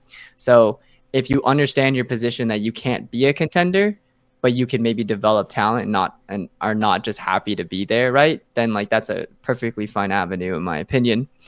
But yeah, I just think Oxy's just gonna Oxford Francis Huang all over them. You know what I mean? Just like you're just gonna whip it out. You say his full name? Francis Oxford Huang. That's what I call him sometimes on stream when he's popping off. I'm like, dude, Oxford going off, my boy. Okay. Hell yeah. Here's what's gonna happen. Oh, here we go. C9's gonna lose the first map because they can't win a first map. 13-0? They're gonna lose 13-0 easily. Finally. Somehow, yeah, finally. RGL Meister will get like 50 kills first map. Then it will be 13-0 C9 on map 2. And then it will, for some reason and for no reason, go into overtime for the last map and end at 22-20 scoreline. Nice. And then C9's going to take it. MIBR doesn't got it. I really hope that they do, but no, it's not going to happen. I got Cloud9. That's Yeah. it. There's Yeah. nothing else. All right. G2, Loud. I think, is this winning in match? I think It might not be by the time we get there. I don't know. Oh, It might not be. Yeah, it Okay. just depends on what happens ahead of time. Yeah, I think I Yeah. think the matches before kind of determine this for like the groups. okay. But I We'll see. hope so much that Loud loses. because, because it'd be This man so hates funny QCK. if Brazil what would they go 1 and 12, 14, 15? My math wrong? 1 and 14. They'd go 1 and 1 and 14 Yeah. this whole split. Like that would be crazy. And so I just want it for like the funniness factor, but actually I do have Loud winning this. I think G2 falls in my brain kind of in the same vein. Probably not like playstyle wise, but like in just like level of skill as like EG. I think they have solid ideas. I really like the team. I like the players. I don't think that they're the same caliber as Loud when Loud is good. Like if Loud plays like they did against like Sentinels, Mhm. yeah, like if QCK plays good, they'll beat G2. Like I think. So I have Loud winning. Okay. I would say I'm probably in like a very similar thought process as you, Andy. I would say they're probably EG and G2 are like within that similar tier. I think one of the things that G2 does have is their like icebox. I don't know why I'm so high on their icebox, but it's so good. I don't know what about it. It'll be interesting because Loud also love icebox, and if Mhm. both teams do a mirror match Harbor, it'll really be interesting in my opinion. But I would say I would agree with Andy. I think Loud's floor is still higher than G2's. So even if Loud isn't necessarily like playing top tier, I still think that they are like good enough to be in the game very competitively. But I think it'll come down to map pick ban, and I think it's up to QCK. I think he'll be the X factor throughout the entire game. Here's what's gonna happen. We're gonna see the deadlock's coming out yet again, Okay. and somehow Sadek will top Frag. Icy is going to get 2 kills all match. Oh. Trent will get 15 for some reason. And and Lad will take this one 2-1. I don't have a great bid for this one because I don't know. I feel like I like G2, but I don't know. I think they still need a bit more time. I don't like the Icy swap. He hasn't been bad, but I miss Net, and I don't know if Leaf on Sentinel is gonna like stick as well as they want it to. But yeah, I think Loud. I think them beating Sentinels was them finally breaking whatever has been putting them in a funk. So yeah, I'm gonna go with Loud. Probably like 2-1. Maybe G2 gets one map. Yeah, I think it'll be close. No. I'm actually in the boat of Loud losing, much for the same reason of like NRG, and mostly because I just don't want to see this roster anymore, and I also don't want to see this coaching staff anymore. I'm so sick of the coaching staff. They asked for full control of the team, and Sadak gave it to them, and it's looked awful the entire split. We went from having Loud, who with the box of scraps made a international team, to a team that's been struggling the whole split against teams that they shouldn't be struggling with. So I just want something to change with this roster, and I think losing is the only way they're going to do it, because otherwise Loud are going to stick to their guns like they have like for every other year. I mean, when they got eliminated at Tokyo, they didn't change anything. They didn't do anything different. So again, lose to win later. Even if it's not immediately, if it's not a champions, as long as it's like something happens in the off season. Because I mean, they didn't get rid of 2Es, and 2Es was the weakest link last season. Well, I think it's kind of funny, like Sadak saying, "Oh, like this split, like I gave, like the coaches are doing everything." Just put all the blame off of himself. It's so funny. I think it's a smart call. But also, like the It comps is. still feel like him, like kind of like I don't know. Like I feel like if you were a coach, you wouldn't pick these comps, like, because at the beginning they were using a lot of Phoenix and everything like that, really focusing on the flashes, and then they kind of started switching it up again. It just kind of feels weird with this team. I don't know. Like, I need to watch them more, but I wonder if part of it is their hesitancy, especially early on, with switching less to a different role. And like, yeah, Tuyis has definitely performed on Viper. We've seen him perform on Breeze even this year, right? But I think with like how dominant Les was on Viper to kick off the year, and them not having like a good enough Sentinel replacement, I think that's kind of why it might have been pushed towards that direction in terms of like comp wise. Not to say I like their comps. I did not like it at all. I don't like baby. I don't like Breach. I mean, Breach is okay, but I don't like Phoenix. I'm a Phoenix hater for sure. See, what they should do is do a comp entirely of characters that have flashes. Team can't win if they can't see. You do like Breach, you do Phoenix, who else got KO? You do like just like the dumbest comp ever, and then it works. Well, I don't think the should flashes do. thing is a bad idea, but the problem is that they're trying to counter a meta that they made with the double smokes. So it's like Yeah, exactly. Yeah, they're cooking too hard. You can't have your After they've cake and already eat it like too. Too much cooked a cooking. great meal. Overcooked. Yeah. They made a great Overcooked. meal already. You know, they set the meta for an entire year. Just think about Noodles how have been dominant Viper Harbor boiling for was. too long. Yeah. Yeah, So, and cool. to be honest, like, just to do the coaching thing one more time, just to like back up my argument, I wouldn't feel this way if they were like, if they had like 1 or 2 more wins. But the fact that they've been so flat, so bad, like, to me, like, something must have happened backstage. And if Sadak is saying like that he gave control of all the strategies to the coaching staff, why would I have a reason to not believe him? They switched coaches like every year. So like they're finally, and all those coaches said that like for the most part it was Sadak and someone else coming up with the strategies on the team, which is why they left. Well, that's why Fraud left. That's why Bazooka left. So why wouldn't I believe that they gave full control to the coaches? And I think they've ruined the team, in my opinion. Oof. Yeah, fair. Okay, Cool. Is that that it for was Preds? the end of the regular season. That's going by pretty fast. Yeah, dude, crazy how Is fast this there shit has flown by. any other topics you guys want to talk about before we go on to our? Actually, we didn't name the last segment. Anyway, before we go to the last segment.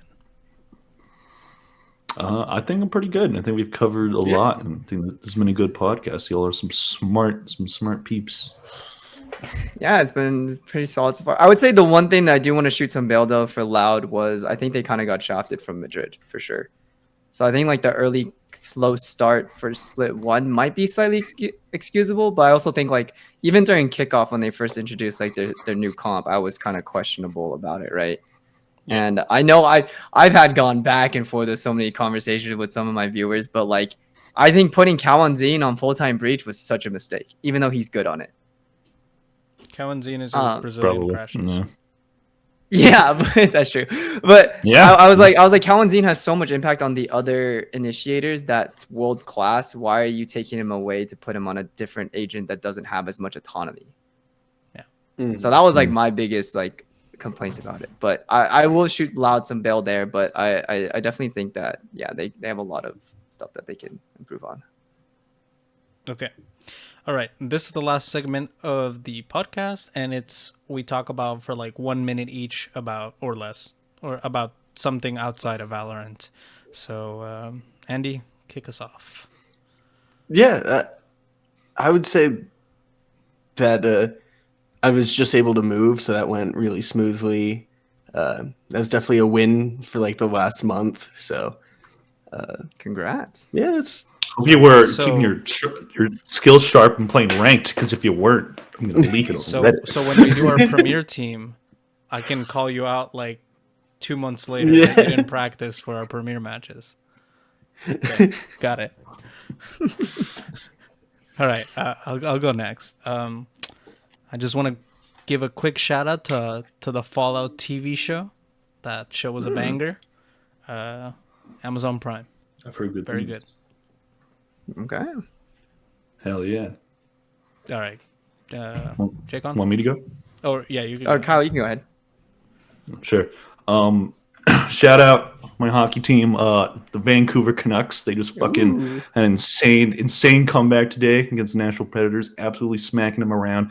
They sucked the first 2 periods, had like 10 shots on goal, but they had 1 goal. Just need to tied up last 2 minutes, 30 seconds in overtime. Elias Lindholm fucking owns you, Nashville. We're gonna beat you in 5 on my birthday on Tuesday. So get ready. Shout out Canucks. Let's go. Canucks? I'm a big We hockey love guy. hockey. I'm Canadian. I don't know. Let's go. The Eat shit. Canucks are pretty dope, though. The Canucks are pretty dope. They're fun. They are, bro. It's been years of misery.